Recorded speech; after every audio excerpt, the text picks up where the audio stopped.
Alors, qu'est-ce qui se passe concrètement Qu'est-ce qui se passe concrètement et qu'est-ce qu'on a fait concrètement dans le cas précédent, comme vous le voyez encore ici, nous sommes partis sur la base des composants de classe. Donc ici, au niveau de l'enfant, c'est également un composant de classe.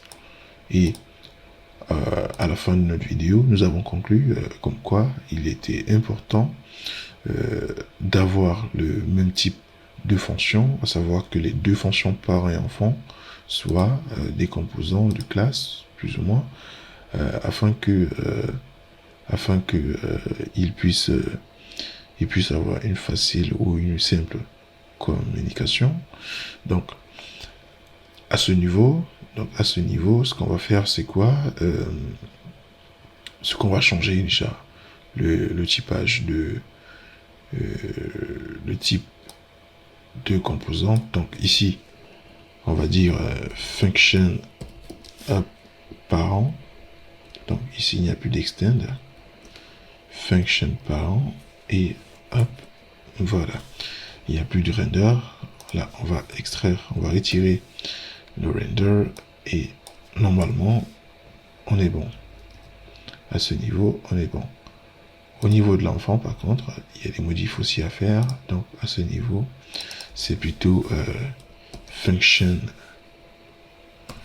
enfant et hop, c'est plutôt function enfant. Il n'y a pas, ou du moins plus de render. Et à ce niveau, hop, super.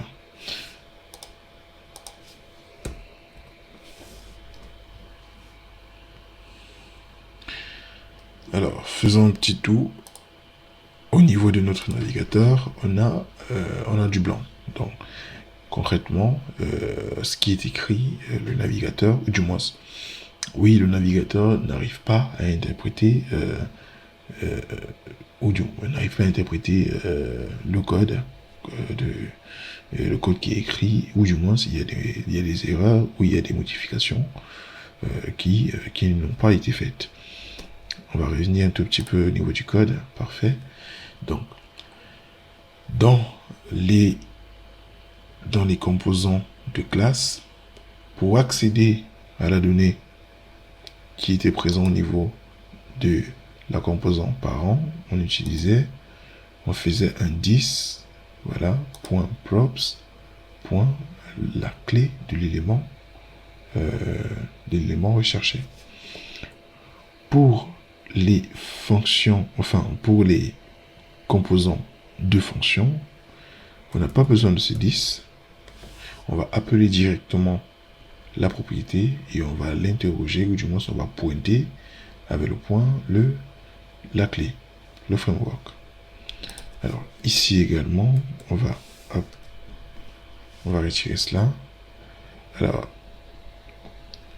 et on va retirer cela, ok. Donc là, il nous dit que voilà, la propriété dans les props ne sont pas définies. C'est tout à fait normal. Simplement parce qu'au niveau de notre fonction enfant, ce qu'on doit passer en paramètre, c'est la propriété props. Et normalement, je crois qu'on est bon. Au niveau de parents, on va également passer en paramètre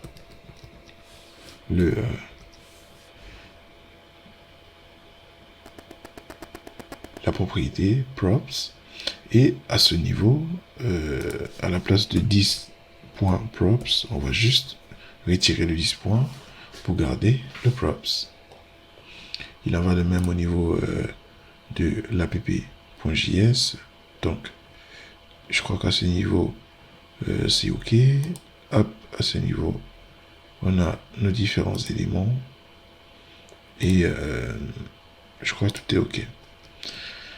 Alors, une fois que c'est fait, on revient au niveau de notre navigateur. Et comme Pam m'a dit, tout revient à l'ordre. Tout est réécrit. Donc, Je suis le composant parent et mon fils, et mon film, pas mon fils préféré, est grade 3. Je suis le composant enfant, je suis écrit en français, le framework React est case sensitive. Donc, nous voici rendus à la fin de cette petite partie de notre série qui traitait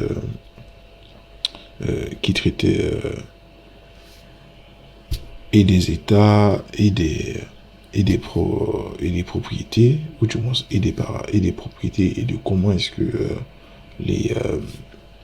les composants communiquent, les composants enfants communiquent avec les composants parents. Voilà. Et sur ce, je vous donne rendez-vous dans la prochaine vidéo. Et j'aimerais également vous demander, bien sûr, si comme vous avez des problèmes, des questions, si à un endroit le code ne marche pas, n'hésitez pas à m'interpeller, n'hésitez pas à me laisser un commentaire. Si vous avez des avis, des recommandations, des feedbacks quant à la façon dont je fais des vidéos, quant à des améliorations possibles, je suis tout oui. Donc cette chaîne, elle est la vôtre. Et je suis tout oui, voilà. Et je vous dis juste à bientôt, portez-vous bien pour la suite. Rendez-vous dans la suite de cette formation.